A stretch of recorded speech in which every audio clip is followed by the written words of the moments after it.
L'électronique embarquée, un plus pour votre sécurité ou un plus pour le portefeuille du constructeur?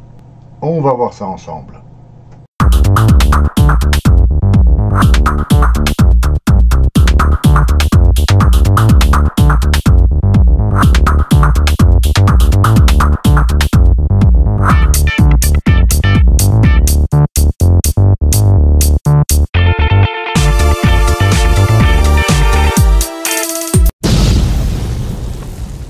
Bonjour, soyez les bienvenus une nouvelle fois dans le locaux de l'ASBL Modette pour une nouvelle vidéo. Comme vous pouvez le constater, aujourd'hui ce n'est pas Elliot qui présente cette vidéo, mais moi. La raison en est qu'Elliot s'est mis en grève. Oui, il demande une augmentation salariale, c'est-à-dire qu'il veut un assamoir supplémentaire par jour, des friandises à volonté et un nouveau panier avec un coussin plus moelleux. Sans parler qu'il demande maintenant une plus grande TV dans le réfectoire et l'accès à la chaîne Disney+. Vous comprendrez que nous avons dû refuser. Et donc, il s'est mis en grève. Ben oui, il y a de quoi. On profite de moi ici. On me traite comme un chien. Déjà, tu pourrais dire bonjour. Eh oui, bonjour à vous tous et toutes. Non, mais c'est vrai quoi. Je me tue à la tâche et en retour, rien. Donc, je suis en grève. Bon, ok, tant pis. Ça me permet de revenir un peu devant la caméra et discuter un peu avec vous. Et en plus, ça nous fait des vacances. Donc aujourd'hui, on va parler de l'électronique embarquée dans les voitures récentes. On parle de tous les accessoires qui nous facilitent la vie de tous les jours. Si certains ajouts électroniques nous facilitent la vie, il n'en est pas de même pour tous. Voyons ça ensemble. Commençons par ceux qui nous offrent un réel plus dans nos voitures. La première utilisation électronique utile qui me vient à l'esprit, c'est tout simplement le Bluetooth. Grâce à celui-ci, nous pouvons utiliser notre GSM dans notre voiture légalement. Le Bluetooth, c'est pas le machin qui permet de relier deux appareils et de faire communiquer? C'est pas de l'électronique embarquée? Dis donc, pour quelqu'un qui est en grève, il me semble que tu fais beaucoup de bruit. J'ai le droit de poser une question, non? Bien sûr que tu peux. Ok, je vais donc te répondre. Le Bluetooth est une norme qui interconnecte sans fil et à courte portée, 10 mètres maximum, le téléphone mobile, les ordinateurs et d'autres appareils électroniques. Ce n'est donc pas de l'électronique embarquée, j'avais raison. Le Bluetooth en lui-même n'est pas considéré comme l'électronique embarquée. Mais l'appareil qui fait la liaison entre votre téléphone mobile et votre voiture, ça c'est de l'électronique embarquée. Ah, d'accord. Oui, la loi vous interdit de tenir votre GSM dans la main pendant la conduite, même juste pour lire un SMS ou pour composer un numéro d'appel. C'est strictement interdit. Donc, le fait d'avoir un main libre dans la voiture est un plus indéniable. Mais pour cela, il faut que ce soit vraiment un main libre. Il faut l'avouer, dès que le GSM sonne pendant un trajet, 99% des conducteurs vont regarder pour savoir qui les appelle. D'ailleurs, pour ceux qui n'ont pas de main libre, leur GSM est généralement posé soit dans la console centrale, soit posé sur le fauteuil passager, mais toujours à portée de main. Et dès la première sonnerie, ils regardent l'écran de leur GSM et pour ce faire, ils sont moins attentifs à la route avec les conséquences parfois dramatiques. Donc le main libre est une belle amélioration qui est censée augmenter notre sécurité et celle des usagers qui croisent notre route. Bien, mais en réalité, qu'en est-il? Idéalement, vous ne devriez jamais quitter la route du regard. Alors, pourquoi ne pas pousser les concepts plus loin et intégrer cette fonction dans un affichage à tête haute? Cela existe, mais en option. Et encore, seules quelques marques haut de gamme vous le proposent, et ces constructeurs ne se privent pas pour vous soutirer quelques gros billets en échange. Pour ceux qui ne connaissent pas l'affichage tête haute, c'est la projection de diverses informations sur le pare-brise de votre voiture. Vous voyez donc toujours la route, mais les informations s'affichent devant vos yeux. Vous ne quittez donc plus la route des yeux, en principe. Cet affichage tête haute ou HUD vous affiche les informations concernant votre véhicule, comme la vitesse et même les informations GPS. Donc là, on parle vraiment de sécurité augmentée, mais à quel prix? Toutefois, on trouve maintenant cet affichage tête haute en seconde monte, c'est-à-dire à rajouter à votre voiture qui n'en est pas équipée d'origine. Et c'est pour un prix, montage compris, qui se situe aux environs de 100-150 €. Malheureusement, les affichages tête haute en seconde montre n'intègrent pas la fonction téléphone. Et donc, dans ce cas, ça ne servirait à rien, tout du moins pour le téléphone portable. Mais il existe un système qui reflète l'affichage de votre GSM sur une pellicule transparente collée sur votre pare-brise. Et ceci pour toujours moins de 100 €. Voilà qui reste abordable. Dans la même veine, c'est-à-dire en parlant des améliorations électroniques censées augmenter la sécurité, nous avons le capteur TPMS.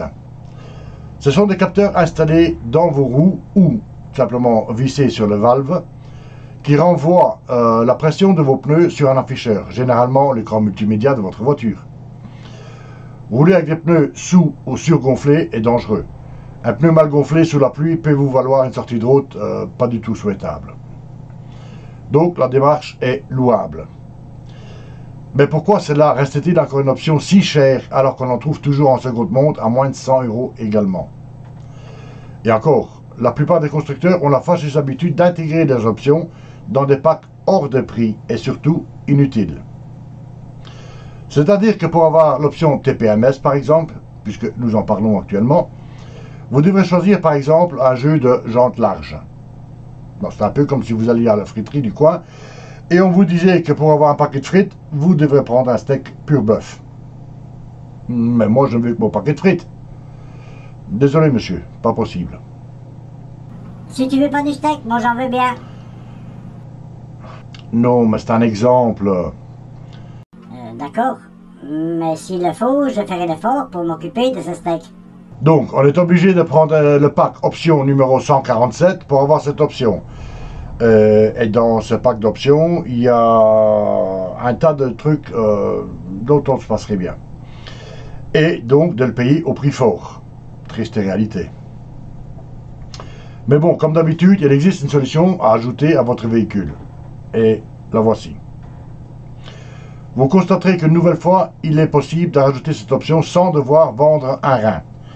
Mais en contrepartie, l'affichage ne sera pas intégré réellement sur l'affichage soit de votre tableau de bord, soit sur l'écran multimédia de votre voiture. En fait, cela existe aussi, mais pour y parvenir, vous devez changer votre lecteur multimédia et passer par un système ouvert comme Android par exemple, et ajouter ensuite les accessoires à celui-ci pour que l'affichage se fasse sur l'écran même et non pas sur un énième afficheur à rajouter dans l'habitacle.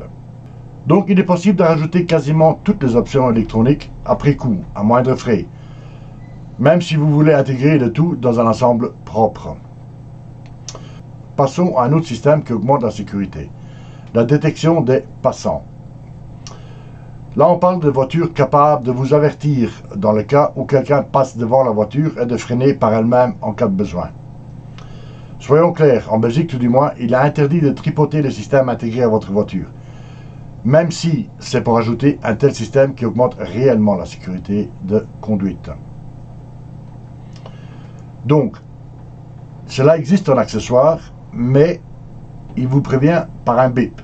C'est déjà pas mal puisque, en fait, il va vous avertir qu'un passant se trouve vraiment tout près de la voiture, qui risque de rentrer en collision avec la voiture et donc de vous permettre d'attirer votre attention et donc de freiner. Le système d'origine sur le véhicule, en fait, va vous prévenir qu'un passant est dans les environs de la voiture, mais il va en même temps agir sur le frein automatiquement. Et pour être clair, un tel avertisseur n'existe pas en seconde montre. Mais si j'en parle ici, c'est qu'une nouvelle fois, il n'est disponible qu'en option. Et qu'il est une nouvelle fois intégré dans un pack qui comporte un tas d'autres options que je trouve pour ma part totalement inutiles. Un steak encore? Non, le steak c'était seulement un exemple humoristique pour vous faire comprendre les choses. En somme, la technique de fabricant est simple. On vous propose tout ce que vous voulez comme accessoire, qui aide réellement le conducteur à rester concentré sur la route et qui peuvent éviter des accidents. Mais toujours à des prix les mettant hors de portée d'un simple père de famille qui doit travailler pour nourrir sa famille. Bien sûr, ces constructeurs sont là avant tout pour gagner de l'argent. On est d'accord là-dessus, il n'y a pas de problème. Mais je voulais que vous sachiez que des alternatives existent, toujours moins chères que dans le catalogue du constructeur. Et c'est cela qui pose problème. Et cela nous amène à un autre point bien plus fâcheux. Est-ce que l'électronique intégrée dans la voiture nous force à dépenser plus que nécessaire? Je ne parle pas du prix d'achat de ces options. Sur ce point-là, on a déjà vu que le constructeur nous oblige à ouvrir largement notre portefeuille. Non, je parle de l'utilisation quotidienne de ces accessoires et de ce qui se passe lorsqu'ils tombent en panne. Un exemple bien concret, le frein parking électrique. Je peux en parler puisque ça vient de m'arriver. Donc le frein parking électrique, c'est quoi exactement? Oui, c'est quoi ce truc et ça sert à quoi? C'est la version électronique du frein à main traditionnel, avec quelques avantages et un gros inconvénient. Pour les avantages, il est inutile de le défaire pour démarrer en côte par exemple. Vous embrayez, vous accélérez, le frein parking se défait de lui-même, tout seul donc. Facile et utile. Lorsque vous coupez le contact de votre voiture, la plupart des voitures qui en sont équipées actionnent automatiquement ce frein. Ok, bien aussi. Mais lorsque le moteur électrique de ce frein parking est hors usage, pour n'importe quelle raison, votre voiture est immobilisée et vous devez faire appel à un dépanneur pour charger votre voiture sur un plateau afin de l'emmener au garage, puisque le frein parking reste actionné et donc votre voiture ne bougera pas d'un millimètre de là où il se trouve. Vous avez déjà entendu quelqu'un dire que sa voiture refusait de rouler parce que le frein à main avait un problème? Non. Certainement pas. Ce qu'il faut savoir, c'est que le frein parking n'est en fait qu'un moteur par roue arrière qui maintient la mâchoire de frein serrée, quand il est actionné bien sûr. Il n'a rien à voir avec le système de freinage en lui-même. Il actionne ce frein, mais c'est tout. En cas de panne de ce moteur, ou même d'un seul moteur, il envoie un signal à l'ordinateur central qui lui interdit le desserrage des freins et donc l'utilisation de votre voiture.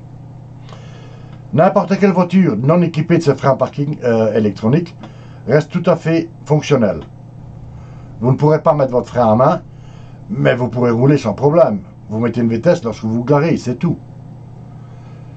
Mais dans le cas d'une voiture équipée d'un frein électrique, vous n'avez plus qu'à pleurer et à préparer quelques gros billets.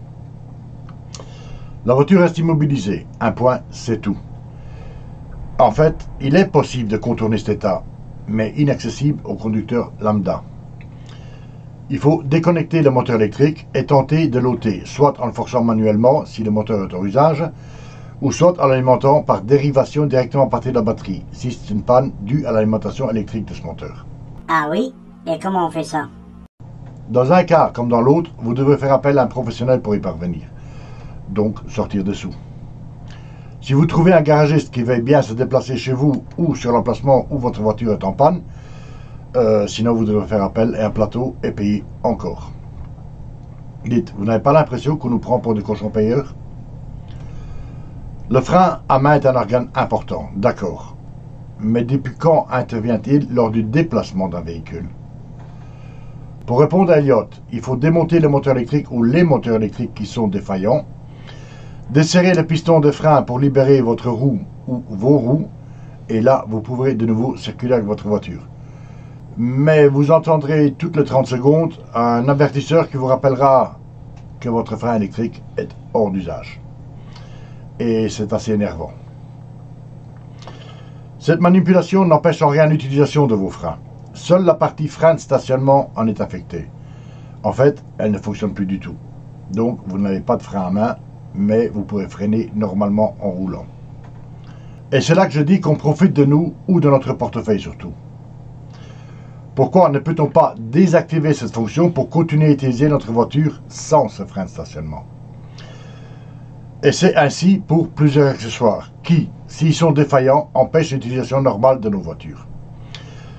C'est exactement ce que je leur reproche. On est pris en otage par un accessoire non essentiel pour nous obliger de passer par la case garage. Et ce problème peut survenir à n'importe qui.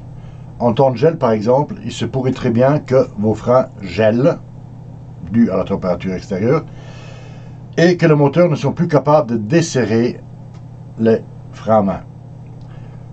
Donc, et dans ce cas-là, également, il vous faudra démonter le moteur, et donc de nouveau payer, faire déplacer le véhicule pour aller dans un garage, donc payer le garagiste. Voilà ce que je leur reproche. Donc maintenant, si c'est un élément vital de la voiture, je comprendrai. Mais pour des accessoires, là non, je ne comprends pas. Et la conclusion donc? Je dirais donc que l'électronique embarquée est un plus. Elle intervient dans l'augmentation de notre sécurité lors de l'usage de nos voitures tous les jours. Mais les constructeurs ont détourné ces accessoires pour nous obliger de passer plus souvent par la case dépenses. Oui, c'est ce que je pense. Et je trouve cela vraiment triste. Donc renseignez-vous sur la fiabilité d'un véhicule avant son achat, non seulement sur la fiabilité du moteur, mais aussi sur celle des accessoires électroniques incorporés dans cette voiture. Internet vous donne toutes les informations que vous pourriez avoir besoin pour vous assurer un achat malin. Seconde possibilité, passez par les accessoires en seconde monte, de manière à ne pas souffrir de l'immobilisation de votre voiture lors de la panne d'un de ces accessoires et aussi pour économiser quelques sous. En somme, soyez méfiants et pensez à nous pour tout ce qui est accessoires en seconde monte. Oui, mais n'importe quel électricien automobile vous montrera ces accessoires sans problème. Vous n'êtes donc pas obligé de venir chez nous. Alors, toujours en grève? Oui, tout à fait. J'exige que mes revendications soient prises en compte. Et en attendant, je vous dis à la prochaine fois. Mettez un pouce bleu, abonnez-vous et laissez-nous des commentaires. Allez, ciao, bye!